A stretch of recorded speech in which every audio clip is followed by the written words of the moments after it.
Bank IQ में आपका स्वागत है। आज क्विकली हम 10 प्रीवियस ईयर्स के क्वेश्चंस को डिस्कस करेंगे जो कि वोकैबुलरी से बेस्ड है।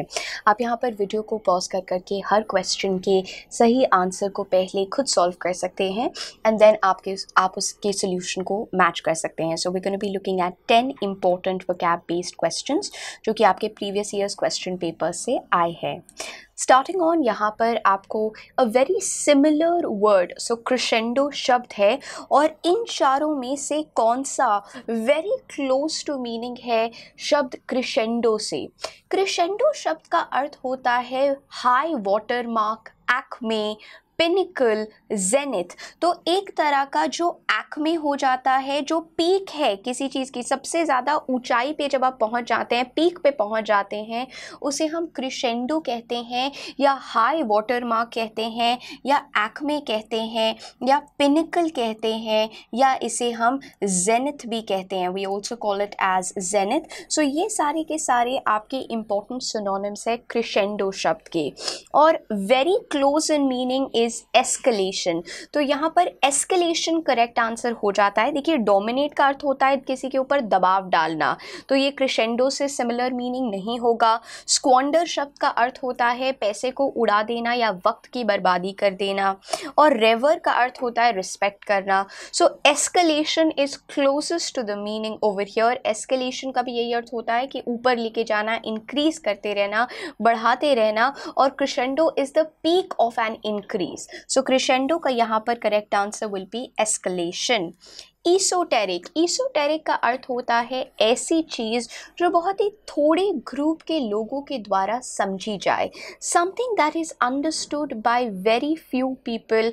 इसके लिए हम ईसोटेरिक शब्द का प्रयोग करते हैं। और ईसोटेरिक क्योंकि बहुत कम लोग समझ पाते हैं इसलिए कॉम्प्लेक्स होता है, इसीलिए ये आर्केन होता है। जो हम ये पढ़ते हैं, this is considered to be arcane, it is considered to be abstruse, it is considered to be something कि जो ज़्यादा लोग नहीं समझ पाएं।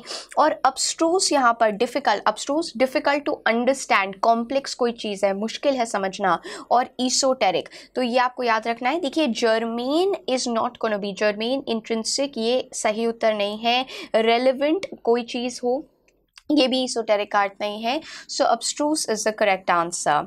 फिंडिश, फिंडिश शब्द का अर्थ होता है बहुत ही ज़्यादा क्रूअल, ऐसी चीज़ जो कि क्रूअल है, विच इज़ रॉन्ग, बैड है। सो अपेरेंट, अपेरेंट दैट मीन्स कि दिख रहा है, कॉन्स्पिक्यूअस है, विजिबल है। एग्जाम्प्लीफाई करना किसी चीज़ को, ये भी गलत हो जाएगा। Cruel is the correct answer choice for fiendish. Exemplified, this report exemplifies the need for proper construction, that means ये सिद्ध करता है, एग्जाम्प्लीफाई करता है। लेकिन यहाँ पर क्रूअल जो शब्द है वो फिंडिश का सबसे क्लोजेस्ट इन मीनिंग है। जॉग समवन्स मेमोरी, किसी की याद को टटोल देना, किसी को याद दिला देना, स्टिम्युलेट कर देना। जब आप किसी को कोई चीज़ याद दिला देते हैं, you are jogging their memory. So making sure you cause someone to remember something. Second, describing someone गलत है। To be in love with someone's intelligence is also wrong. To cause someone to remember something, जब आप किसी की memory को stimulate कर रहे हैं, उनको याद दिला रहे हैं कुछ, that is when we are using the word jog someone's memory.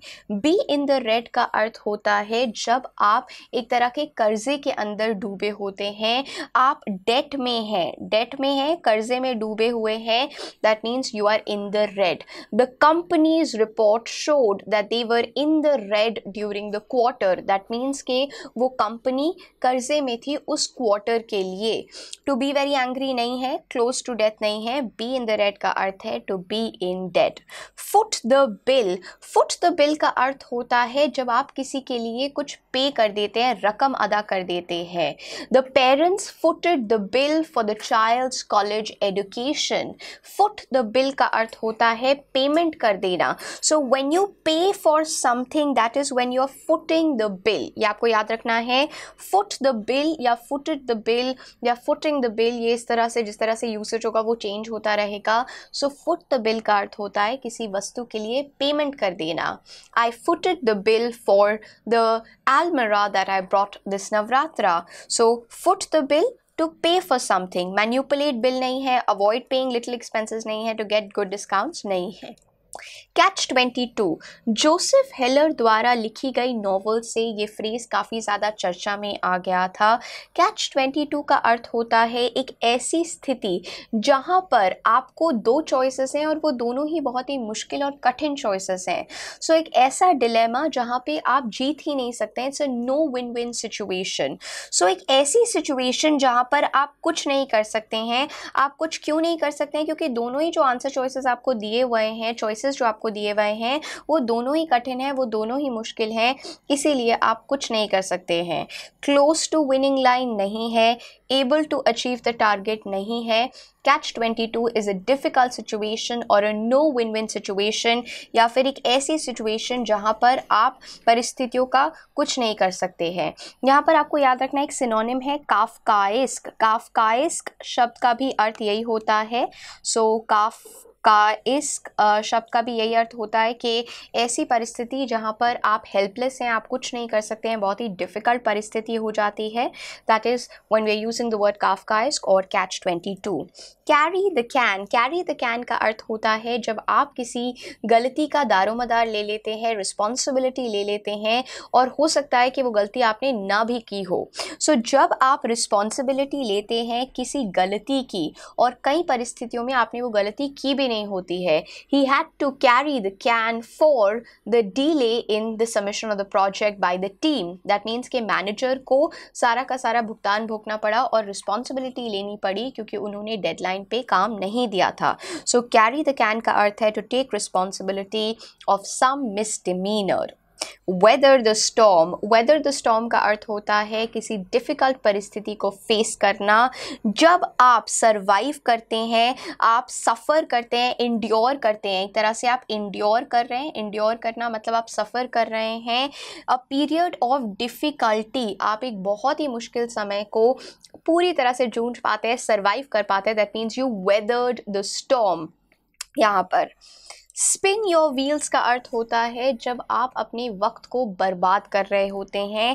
When you are wasting your time and effort, that is when we are using the word spin your wheels. तो ये भी आपको ध्यान रखना है कि ये अर्थ है। तो यहाँ पर हम लोगों ने 10 इंपॉर्टेंट प्रीवियस ईयर्स के वोकैब बेस्ड क्वेश्चंस को डिस्कस किया। आप मुझसे नीरजा रहेजा के नाम से इंस्टाग्राम पे जुड़ सकते हैं, और अगर आपको कोई भी डाउट है आप वहाँ पर एड्रेस कर सकते हैं या आप कॉमेंट सेक्शन में लिख सकते हैं।